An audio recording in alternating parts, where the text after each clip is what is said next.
If video games had parents, one would be the bespectacled world of computer science, and the other would be the flamboyant and fun penny arcade. These are the words of game scholar Dr. Karen Collins. It's an analogy that captures the fundamental duality of the video game industry. Welcome back to the channel if you're new, and welcome back if you're one of my 50 subscribers. I'm the game music historian, and this is the second episode of the video game music history series. Last episode, we were introduced to the academic field of Ludomusicology, which is the study of music and sounds in video games. We also learned that Ludomusicology is a relatively new field of study. However, academics are beginning to take video games more seriously, both as an art form and a category of media that can be deeply analyzed. I wrapped up that last episode by introducing Dr. Africare and Dr. Karen Collins. These two wrote some great books about games that I will link in the description below if you want to support them. For this episode, we're going to break down our opening analogy. Let's begin.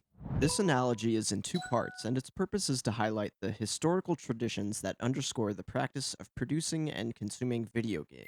The first part of the analogy is the quote, bespectacled world of computer science. This part refers to the technical and intellectual side of video game development, a practice built upon rather complex computer science principles, such as graphics rendering, physics simulations, and artificial intelligence. This is the side of gaming that utilizes cutting-edge technology and is often discovered through vigorous research and development. This is not to say that innovations in computer science are made for the purpose of gaming, it's more so that one may lead to the other. In other words, if we make progress in the field of computer science, we can develop better hardware and software. Better hardware and software means we can make better games, or better platforms for games that we could use. Moving on, we get to the second part of Colin's analogy, the quote, flamboyant and fun penny arcade. This part of the analogy represents the entertainment and commercial aspects of the video game industry. For many, the term penny arcade may evoke the image of old school arcade games like Pac-Man or Space Invaders, but the term first came into use sometime between 1905 and 1911, and originally referred to a venue that housed coin-operated attractions or electromechanical games. We can think of these electromechanical game venues, or penny arcades, as the ancestors of electronic arcade venues that became popular in the 70s and 80s.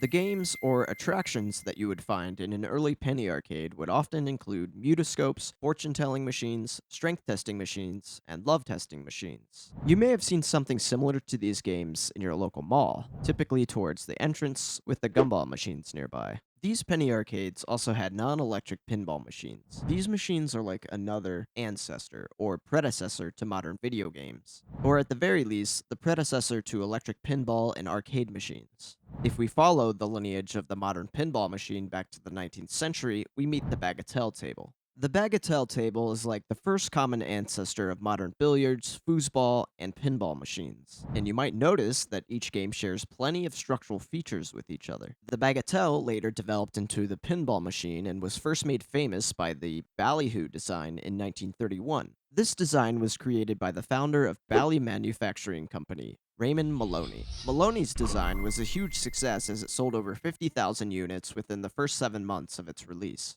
Within a few short years following the success of ballyhoo, manufacturers of pinball machines began incorporating various types of bells and buzzers, which, quote, serve to attract players and generate excitement.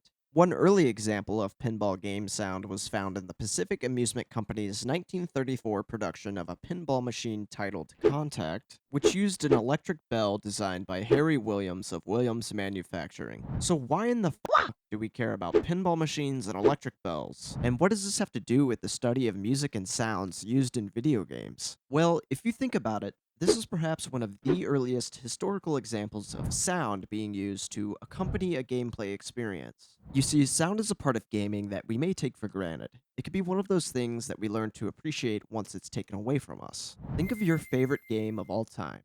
If you removed all of the sounds and soundtracks designed for that game, what impact would that have on your experience? In other words, how much does sound contribute to your gameplay experiences? I would love to hear your thoughts in the comments. In the next episode, we will explore specific examples of how video games draw from the traditions of computer science and novelty arcades to create engaging, immersive, and often visually stunning experiences for players. In summary, Karen Collins' parental analogy underscores the fundamental duality of the video game industry, where the fusion of technological expertise and creative entertainment defines its essence. Video games represent a union of both the scholarly underpinnings of computer science with the joyous, entertaining spirit reminiscent of arcades. Thanks for watching. I'm the game music historian, and if you want to see this series continue, please subscribe and turn on the notifications so that you know when future episodes are published. See you next time!